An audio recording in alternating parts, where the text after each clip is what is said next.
2016 വരെ ഞാൻ മത്സരിച്ച ഒരു ഇലക്ഷനിലും ജമാഅത്തെ ഇസ്ലാമി എനിക്ക് പിന്തുണ നൽകിയിട്ടില്ല. 2016 തന്നു. കാരണം കുമ്മനം രാജശേഖരൻ എതിർ സ്ഥാനാർത്ഥിയായിട്ട് വന്നതുകൊണ്ട് 2016 അന്ന് എനിക്ക് പിന്തുണ നൽകിയിട്ടുണ്ട്. അതിന് മുമ്പുള്ള ഒരു തെരഞ്ഞെടുപ്പിൽ എനിക്ക് പിന്തുണ കിട്ടിയിട്ടില്ല.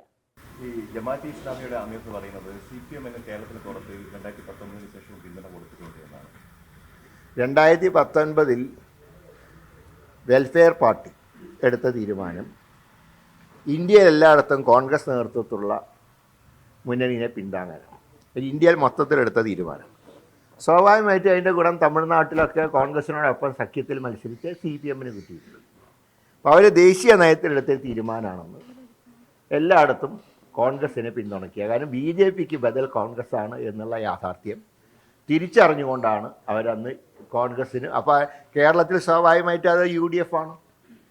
കാരണം പിണറായി എപ്പോഴും വിമർശിക്കുന്ന മോഡീനെ അല്ലല്ലോ, അത് വിമർശിക്കുന്ന രാഹുൽ ഗാന്ധിയെ. അപ്പോൾ കേരളത്തിൽ അതിൻ്റെ പ്രയോജനം അവർക്ക് കിട്ടിയിട്ടില്ല.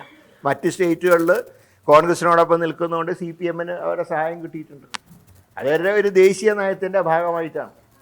അപ്പം അതിന് മുമ്പുള്ള ഇലക്ഷനൊന്നും അവർ ഞങ്ങളെ പിന്തുണച്ചിട്ടില്ല. അപ്പം ഞാൻ 2016 വരെ ഞാൻ മത്സരിച്ച ഒരു ഇലക്ഷനിലും ജമാഅത്തെ ഇസ്ലാമി എനിക്ക് പിന്തുണ നൽകിയിട്ടില്ല. 2016 തന്നു. കാരണം കുമ്മനം രാജശേഖരൻ എതിർ സ്ഥാനാർത്ഥിയായിട്ട് വന്നതുകൊണ്ട് 2016 അന്ന് എനിക്ക് പിന്തുണ നൽകിയിട്ടുണ്ട്.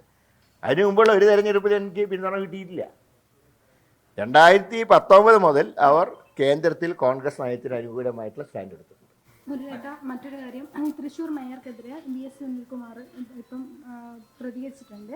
തൃശ്ശൂർ മേയർക്ക് BJPയോടാണ് കൂറ്. അല്ല, അതിപ്പോൾ എന്നാ ഇലക്ഷൻ കാലത്ത് മനസ്സിലായില്ലേ കൂറെന്താണ്?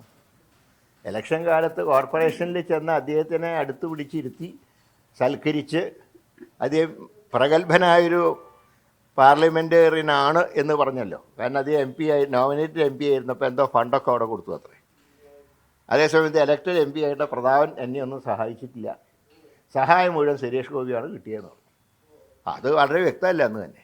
മേയറെ മാറ്റണം എന്നാണ് ഇപ്പോൾ ആവശ്യപ്പെടുന്നത് CPM. ഏതായാലും അവരെ വിശ്വാസം കൊണ്ട് വരട്ടെ CPIക്കാർ, ഞങ്ങൾ പിന്തുണയ്ക്കാം. മറ്റൊരു കാര്യം, ഈ UDFിൽ നിന്ന് അടുത്ത മുഖ്യമന്ത്രിയാകാൻ യോഗ്യൻ രമേശ് ചെന്നിത്തല. ഇപ്പൊ ഏതായാലും ദുഃഖാചരണം നടക്കുന്നതുകൊണ്ട് ആ വിഷയത്തിൽ ഇപ്പൊ പ്രതികരിക്കുന്നില്ല.